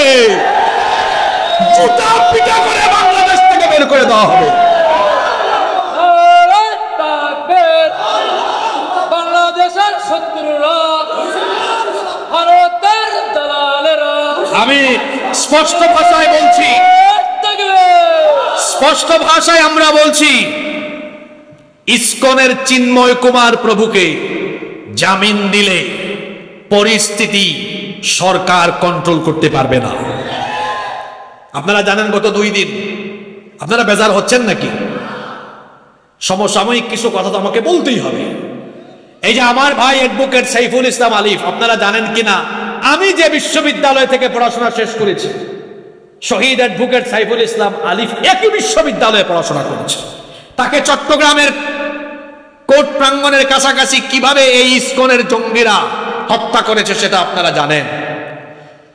এই সরকারের আইন মন্ত্রণালয় উপদেষ্টা হিসেবে যে আছে আসিফ নজরুল, তাকে আমরা কড়াভাবে সতর্ক করছি, যদি এই চিন্ময়ের বিচার করে তাকে যদি ফাঁসি না দিয়ে জামিনের ব্যবস্থা করে দেওয়া হয়, এই সরকার পরিস্থিতি নিয়ন্ত্রণ করতে পারবে না। সুতরাং ইচ্ছে করে পরিস্থিতি গোলাটে করার চেষ্টা আপনারা করবেন না। দ্বিতীয়ত যে বিষয়টি আমরা বলতে চাই, ভারতীয় কোনো আধিপত্যবাদ এই দেশে আর প্রতিষ্ঠা করতে দেওয়া হবে না। আজকে আপনাদের এখানে স্টেজে ওঠার আগেই খবর পেলাম হাসনাত আব্দুল্লাহ, গাজীপুরে তার উপর হামলা হয়েছে। হাসনাত আব্দুল্লাহ সহ বাংলাদেশে যত মানুষ ভালোবাসেন বাংলাদেশকে, যারা চান এই দেশটা, বাংলাদেশ, পাকিস্তান হোক, ভারত হোক, আমেরিকা হোক, কোন দেশের আধিপত্য এই দেশে আমরা মেনে নিব না। রাজি আছেন তো? আমরা বলবো এই হামলার তদন্ত করে অতি দ্রুত চিহ্নিত করে তাদেরকে বিচারের আওতায় নিয়ে আসতে হবে। সম্মানিত উপস্থিতি, আমরা ওই হাদিসে ফিরে যাচ্ছি আবার। মনে আছে কোন হাদিস? আমার উম্মতের 2 দলকে আল্লাহ তাআলা জাহান্নাম থেকে মুক্তি দিবেন। সুবহানাল্লাহ। একটা দল হলো যারা হিন্দুস্তানের বিরুদ্ধে যুদ্ধ করবে, আরেকটা দল বাকি আছে না? ওয়া ইসাবাতুন তাকুনু মা ঈসা ইবনে মারইয়াম আলাইহিমাস সালাম, যারা ঈসা নবীর সাথী হবে তাদেরকেও আল্লাহ তাআলা জাহান্নাম থেকে মুক্তি দিবেন। আমরা কতটুকু হায়াত পাই আমরা জানি না, কিন্তু দাজ্জালীয় ফিতনাকে নিঃশেষ করার জন্য যদি ঈসা নবী আমাদের জীবন দশায় চলে আসে, ঈসা নবীর সাথী হওয়ার জন্য আমরা প্রস্তুত আছি না নাই? আসতে বলবেন না, জোরে বলেন প্রস্তুত আছি না নাই? কারা কারা প্রস্তুত আল্লাহকে দেখান তো। মাশাআল্লাহ, আল্লাহ হাতগুলো কবুল করেন। হয়েছে স্লোগান একটু পরে দিয়েন, হাতগুলো নামান, আল্লাহ কবুল করেন। কারণ আমাকে তো আলোচনার ফিনিশিং এ যাইতে হবে। কোন জায়গায় ছিলাম মনে আছে? দাজ্জালকে এসে তিনি হত্যা করবেন ফিলিস্তিনের বাবেলুদে। আজকে ফিলিস্তিনকে পৃথিবীর মানচিত্র থেকে আলাদা করে দেওয়ার জন্য ইহুদিরা আর তাদের পেছনে মার্কিন যুক্তরাষ্ট্র একযোগে কাজ করছে। শুনে রাখুন, পৃথিবীর মানচিত্র থেকে ফিলিস্তিন হারিয়ে যাবে না, বরং পৃথিবীর মানচিত্র থেকে আমেরিকা হারিয়ে যাবে। তো আন্দাজেই ঠিক বললেন। এখন যদি বলি হারিয়ে যাবে, প্রমাণ কি বলতে পারবেন? তো প্রমাণটা যেন বলতে পারেন, হাদিসটা শুনেন। আল্লাহ রসুল বলেছেন কিয়ামতের আগে পৃথিবীতে বড় বড় 3টা ভূমিধস হবে। কয়টা? জোরে বলতে হবে, কয়টা? কোন কোন জায়গায় হবে সেটাও নবীজি বলেছেন। থালাথাতু হুসুফুন ফিল আরদ, 3টি বড় বড় ভূমিধস। ভূমিধস মানে হচ্ছে মাটি সহ ধসে যাওয়া, নিচে চলে যাওয়া। কোন 3টা অঞ্চল? নবীজি বলেছেন 1 নাম্বার হাসফুন বিল মাশরিক, একটা হবে পৃথিবীর পূর্ব দিকের দেশগুলোতে। ওয়া হাসফুন বিল মাগরিব, আরেকটা হবে পৃথিবীর পশ্চিমা দেশগুলোতে। আরেকটা হবে হাসফুন বি জাজিরাতুল আরব, জাজিরাতুল আরব বা আরব উপদ্বীপের কিছু অঞ্চলে। এই 3টা অঞ্চলের মধ্যে একটা অঞ্চল বলা হয়েছে পশ্চিমের দেশগুলোতে। আমেরিকা পৃথিবীর পূর্বে না পশ্চিমে? জোরে বলেন কোন দিকে? সুতরাং আমরা বলছি পৃথিবীর মানচিত্র থেকে ফিলিস্তিন হারাবে না, আমেরিকা পৃথিবীর মানচিত্র থেকে হারিয়ে যাবে। ফিলিস্তিন হারাবে না, বরং আগামীর পৃথিবীকে শাসন করবে মজলুম ফিলিস্তিনিরা। এটা আমার কথা নয়, বলেছেন মুহাম্মদ। আমরা বলি সাল্লাল্লাহু, আল্লাহ নবী বলেছেন এই অঞ্চলে ইমাম মাহদী আলাইহিস সালাম তার খেলাফতের হেডকোয়ার্টার স্থাপন করবেন। সুবহানাল্লাহ পড়বেন না? এখানেই হত্যা করা হবে দাজ্জালকে। এখানে হত্যা করা হবে কাকে? দাজ্জালকে। ইহুদিদের খায়েশ স্বপ্ন পূরণ হবে না। দেখেন আজকে ইসরায়েলে দাবানল দেখছেন না আপনারা? গত 2-3 দিন ধরে দাবানলে পুড়ছে ইসরায়েল। দাবানলে ইসরায়েল পুড়ে যাচ্ছে। বলেন তো আগুন হুকুম মানে কার? জোরে বলেন হুকুম মানে কার? ফিলিস্তিনের আশেপাশের আরব দেশগুলো মজলুম ফিলিস্তিনিদের পাশে যদি দাঁড়াতো, গোটা বিশ্বের 57-58টি মুসলিম রাষ্ট্রের রাষ্ট্রপ্রধানরা যদি সেখানে সামরিক প্রস্তুতি নিয়ে সামরিক সেনা পাঠাতো, হুঁশিয়ার করত, ইসরায়েলের ভেতরে এমনি কাঁপুনি শুরু হয়ে যেত। আমরা যখন নীরব, আল্লাহ তাআলা তার আসমানি ফয়সালা কিছুটা হলে দেখাচ্ছেন। আল্লাহ তাআলা তিনি তো সর্বশক্তিমান। আগুন, পানি এগুলো হচ্ছে জুনদুম মিন জুনুদিল্লাহ। এগুলো কার সৈনিক? আগুন। আল্লাহ চাইলে আগুন দিয়ে পুরাতে পারেন, আবার আল্লাহ চাইলে আগুনের তেজ নিঃশেষ করেও দিতে পারেন। যখন ইব্রাহিম আলাইহিস সালামকে নমরুদ আগুনে ফেললো, আগুন কি পুরাতে পেরেছে? আল্লাহ আগুনকে বলেছেন ইয়া নারু কুনি বারদাও ওয়া সালামান আলা ইব্রাহিম, তুমি ইব্রাহিমের জন্য আরামদায়ক শান্তিদায়ক হয়ে যাও। সুবহানাল্লাহ পড়বেন না? আর এখানে ইসরায়েল দাবানলে পুড়ছে। এটা আল্লাহ তাআলা সামান্যতম নিদর্শন আল্লাহ শুধু দেখিয়েছেন। এই দাবানল পুড়ছে, আমরাও দোয়া করি আল্লাহ এই দাবানলের মাধ্যমে তুমি এই অসভ্য ইহুদিদেরকে ভালো মতো শায়েস্তা করো। বলেন আমিন। সম্মানিত ভাইয়েরা, আল্লাহর রাসূল বলেছেন শেষ জামানায় পৃথিবীতে ভূমিধস, ভূমিকম্প, দাবানল, চেহারার বিকৃতির গজব বাড়বে। নবীজি বলেছেন হাসফান ওয়া মাসখান ওয়া কাদফান ওয়া রিহুন হামরা। আল্লাহ নবী বলেছেন ভূমিধস, ভূমিকম্প, চেহারার বিকৃতি আর দাবানলের গজব শেষ জামানায় আসবে। আজকে কি সেই গজব আমাদের চোখের সামনে দৃশ্যমান হয় নাই? আপনারা দেখেছেন কয়েক মাস আগে আমেরিকার লস অ্যাঞ্জেলেস, আমেরিকার একটা নামি দামি শহর কিন্তু এটা। এরপরে কি জানেন একটা শহর হলিউড, হলিউড না, হলিউড আর লস অ্যাঞ্জেলেস দাবানলে পুড়ে ছাই হয়ে গিয়েছে। এগুলো কিয়ামতের আগে নিদর্শন, কিয়ামতের আগে এগুলো ঘটবে বলেছেন মুহাম্মদ সাল্লাল্লাহু আলাইহি ওয়াসাল্লাম। দাজ্জালের ফিতনা পৃথিবীতে শুরু হয়ে গিয়েছে। দাজ্জাল আসার আগেই দাজ্জালের অনুসারীরা ফিতনা পৃথিবীতে ছড়িয়ে দিচ্ছে। কষ্ট হচ্ছে আপনাদের? আমি জরুরি আরো কিছু কথা বলবো, 10-15 মিনিট মনোযোগ থাকবে তো আপনাদের? আমি বলছিলাম দাজ্জাল পৃথিবীতে আসে না নাই, জন্ম হয়েছে না হবে, সে আড়াল থেকেই ফিতনা চালাচ্ছে। তার কি দিয়ে? অনুসারী দিয়ে। দাজ্জালের অনুসারী হবে ইহুদিরা, আর অসংখ্য নারীরা হবে দাজ্জালের অনুসারী। হাদিসে নবীজি বলেছেন দাজ্জালের অনুসারীদের বেশিরভাগ হবে ইহুদি এবং নারী, ইহুদি এবং নারীরা। আমি আশ্চর্য হয়ে যাচ্ছি যে বাংলাদেশেও এখন দাজ্জালের মুরিদ, দাজ্জালীয় নারীরা বাংলাদেশেও ঢুকে পড়ছে। আপনারা এদেরকে দেখছেন কিনা? তারা এখন নারী অধিকার বিষয়ক সংস্কার কমিটি গঠন করে এমন এমন দাবি সরকারের কাছে তুলে ধরেছে, যেই দাবিগুলো, যেই কর্মকাণ্ডগুলো হলো মানবীয় নয়, পুরোপুরি দাজ্জালীয়। তারা কি দাবি করেছে? মনোযোগী হয়ে শোনেন। তারা সুপারিশ করেছে যৌনকর্মীদেরকে শ্রমিকের অধিকার দিতে হবে। কি সুবহানাল্লাহ পড়বেন না নাউজুবিল্লাহ পড়বেন?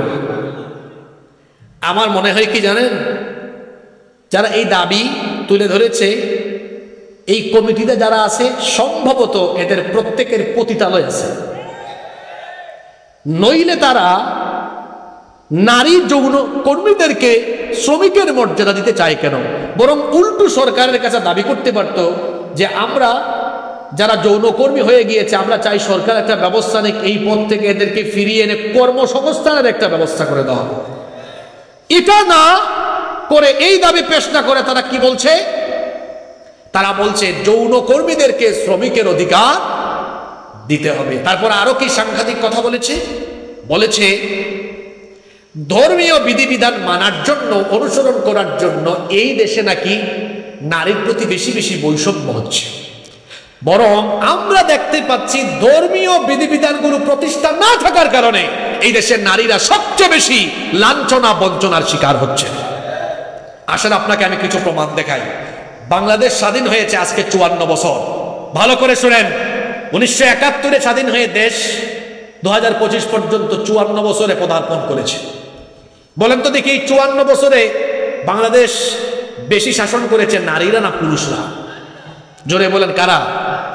সেই 90-এর দশক থেকে 2024 পর্যন্ত তো 2 মহিলার গুতাগুতিতে আমরা জনগণ মাঝখানে শেষ। কত বছর হয়েছে জানেন? 1990 থেকে 2024, লম্বা একটা সময়, 34 বছর। তাহলে দেশ স্বাধীন হয়েছে 54 বছর, 34 বছর দেশ চালাইছে কারা? নারীরা। মাঝখানে কয়েকদিন ইয়াজউদ্দিন, ফখরুদ্দিন, মঈনুদ্দিন এরা ছিল আর কি, এদের হাতে গোনা কয়েকদিন ছিল। কিন্তু এই সময়টার বেশিরভাগ সময় দেশ চালাইছে কারা? নারীরা। দেখেন আমরা পুরুষ মানুষ কত পিছায় আছি, রাগ করেন না আপনারা। 54 বছরের মধ্যে 34 বছর কারা? নারীরা। বাকি থাকলো কত বছর? এই 20 বছর চালাইছি কারা? আমরা।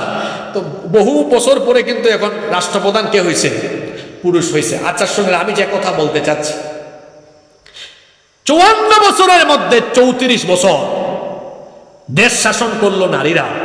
এমনকি নারীরা এত ক্ষমতা পাইল, সরকার প্রধান নারী, বিরোধী দলীয় নেত্রীও।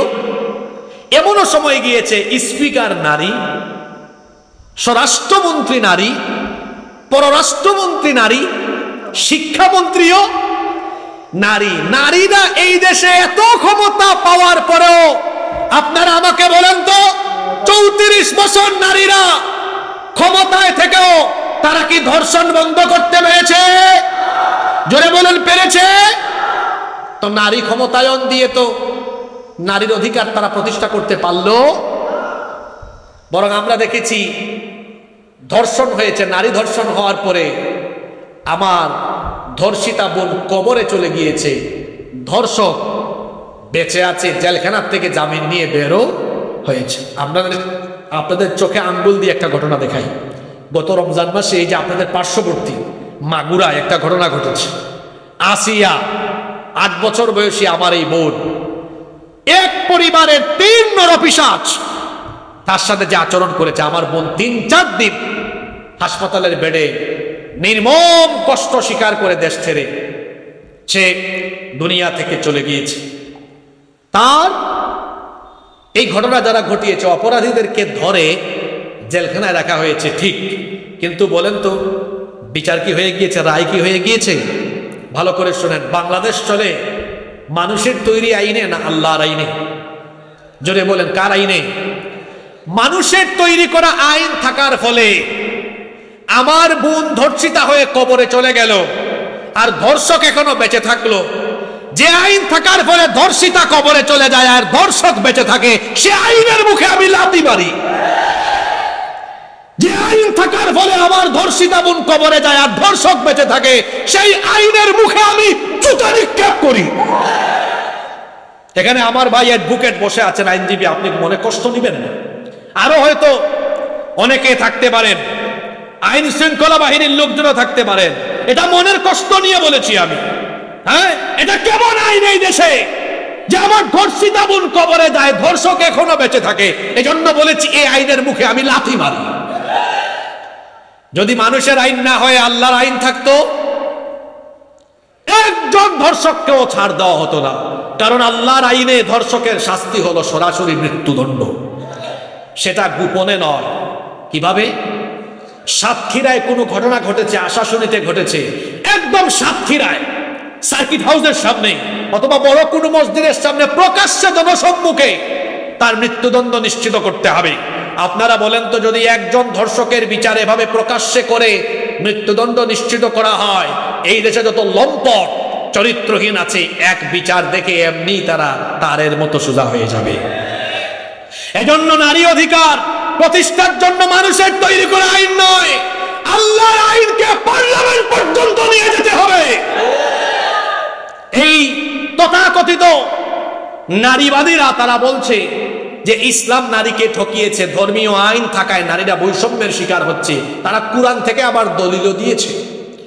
লিযযাকারি মিসলু হাযযিল উনসায়াইন, পুরুষ পাবে নারী পাবে পুরুষের অর্ধেক। তো কথাটা শুনতে মনে হয় আসলেই ঠকাইছে, কিন্তু বাস্তবতা হলো ইসলামকে নারীকে ঠকাইছে? ইসলাম নারীকে সমতা দেয়নি, ইসলাম নারীকে দিয়েছে ন্যায্যতা। সমতা আর ন্যায্যতা এক কথা নয়। সমতা দিয়ে ইনসাফ হয় না, ন্যায্যতা দিয়ে ইনসাফ। কিভাবে দেখেন?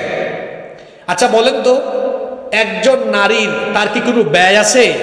ইসলাম তাকে ব্যয়মুক্ত করেছে। কি মুক্ত? ব্যয়মুক্ত। কিভাবে ব্যয়মুক্ত করেছে? দেখেন, একজন নারী বিবাহের আগ পর্যন্ত তার লালন পালন, ভরণ পোষণ, শিক্ষার দীক্ষার সবকিছুর দায়িত্ব তার কার উপরে? বাবার উপরে। বিয়ের পরে কার উপরে? তো তার কি কোনো ব্যয় আছে? স্বামী মারা গেল কার উপরে? সন্তান থাকলে সন্তানের উপরে। কিন্তু একজন পুরুষ মানুষ, তার সারা জীবন ব্যয় আছে না নাই? এজন্য ইসলাম কি সুন্দর ব্যালেন্স করে দিয়েছে। এজন্য পুরুষকে সম্পদের ভাগ একটু কি দিল? বেশি দিল, নারীকে একটু কম দিল। কিন্তু ওই ব্যাককল নারীরা যারা নারীবাদী, এরা তো জানে না, যারা এই সংস্কার কমিশনে, যে এক জায়গায় কমায় দিলেও নারী কিন্তু হিসাব করলে আসলেই বেশি পায়। কারণ পুরুষ পায় এক জায়গা থেকে, তার বাপ থেকে, কিন্তু একজন নারী তার বাবা থেকেও পান, স্বামী থেকে পান, বিবাহের সময় মোহরানাও পান। তাহলে হিসাব নিকাশ করলে সর্বমোট নারী কম পায় না বেশি পায়? জোরে বলেন, কম পায় না বেশি পায়? এই নারীগুলো যারা সংস্কার কমিশনে আছে, এদেরকে দেখলেই দেখবেন দাজ্জালের মতো লাগে। কপালের মধ্যে টিপ দিয়ে এমন একটা ভাব সুরত নিয়ে আসবে, আর এমন ভাবে তারা নারীবাদী হয়ে বক্তব্য পেশ করবে, মনে হচ্ছে যেন নারীর উন্নয়ন করে তারা এই দেশকে একেবারে নারীদেরকে সম্মান মর্যাদার উচ্চ শিখরে নিয়ে যাবে। অথচ দেখবেন কোনো নারী লাঞ্ছিতা বঞ্চিতা হলে এই নারীবাদীদের মুখের মধ্যে কুলুপ লাগে, তখন কোনো কথা বলতে পারে না। আমি বলি কি, শেয়াল যেমন মুরগির স্বাধীনতা চায়, এই নারীবাদীরাও ঠিক তেমনি নারীদেরকে স্বাধীনতার নামে নারীদেরকে বেইজ্জত করার ব্যবস্থা করতে চায়। ইসলাম, আজকে কি মাহফিলে মা বোনরা আছে? আচ্ছা, ইসলাম নারীকে রানী বানিয়েছে। কি বানিয়েছে? রানী। ওই যে বললাম, বিবাহের আগ পর্যন্ত তার বাবা, বিয়ের পরে তার স্বামী। আচ্ছা বলেন তো, রানী কি কাজ করে না বসে বসে খায়? কথা বলেন না কেন? বসে বসে খায়। আর এরা নারীকে চাকরানি বানাতে চায়। কিরকম চাকরানি বানায় দেখেন। নারীকে তারা কোন কোন জায়গায় বসাইছে নারী ক্ষমতায়নের নাম করে। আপনারা যে মোবাইল ফোন ইউজ করেন, গ্রামীণ ফোন, বাংলালিংক, রবি, এয়ারটেল, টেলিটক, আর কি কিছু আছে নাকি? হ্যাঁ, এই যে সিমগুলোর হেল্পলাইনে কাস্টমার কেয়ারে ফোন দিবেন, বেশিরভাগ ফোন রিসিভ করে কারা? কথা বলেন না কেন? বিকাশ, নগদ সহ অন্যান্য ই কমার্স যে সাইটগুলো আছে, হেল্পলাইনে কাস্টমার কেয়ারে ফোন করবেন, ফোন রিসিভ করে কারা?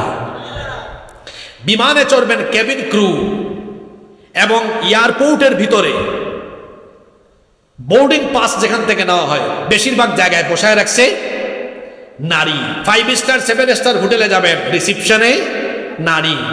তাহলে নারীদেরকে তারা চাকরি দেওয়ার নাম করে আসলে কি তারা নারীদেরকে সম্মানের মর্যাদায় আসীন করেছে, নাকি তারা পণ্যতে রূপান্তর করেছে? কথা বুঝেন নাই মনে হয়। পণ্যতে রূপান্তর করেছে। তারা বলে, মোল্লারা পর্দার কথা বলে নারীদেরকে ঘরে আটকায় রাখতে চায়।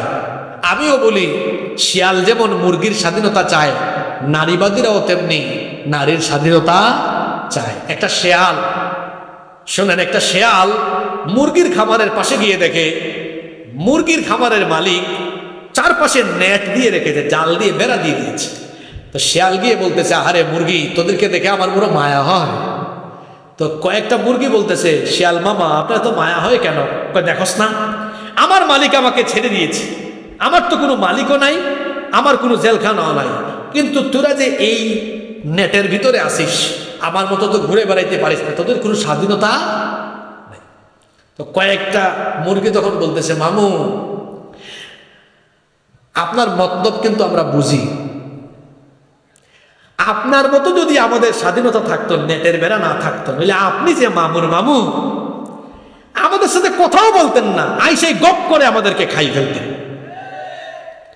শেয়াল যেমন নারীর স্বাধীনতা চায়, শেয়াল যেমন মুরগির স্বাধীনতা চায়, ঠিক তেমনি নারীবাদীরা নারী স্বাধীনতার নামে আমার দেশের সহজ সরল অবলা মা বোনদেরকে বেপর্দা বানিয়ে ঘর থেকে বের করে নারীর ইজ্জত লুণ্ঠনের ব্যবস্থা করতে চায়।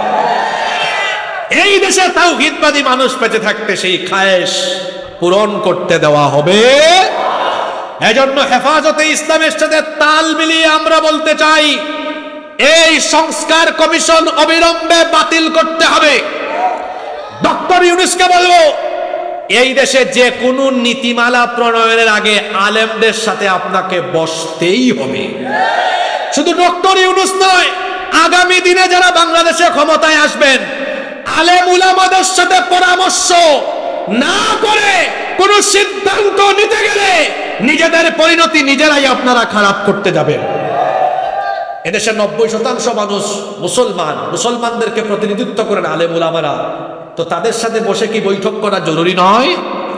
ডক্টর ইউনূসকে বলবো, আপনি আলেমদের সাথে বসুন। ইসলাম নারীদেরকে যে অধিকার দিয়েছেন, সেই অধিকারের ভিত্তিতে নারী নীতিমালা প্রণয়ন করে দেখুন, আমার দেশের নারীরা তারা অধিকার এবং মর্যাদা সম্মান পাবে ইনশাআল্লাহ। সম্মানিত সাতক্ষীরাবাসী, বলছিলাম দাজ্জালি ও ফিতনা সব দিকে পৃথিবীতে শুরু হয়েছে।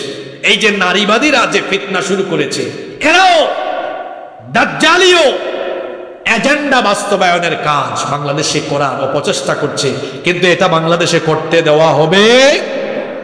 নারী অধিকার প্রতিষ্ঠার জন্য আল্লাহর কোরআনের আইন দরকার।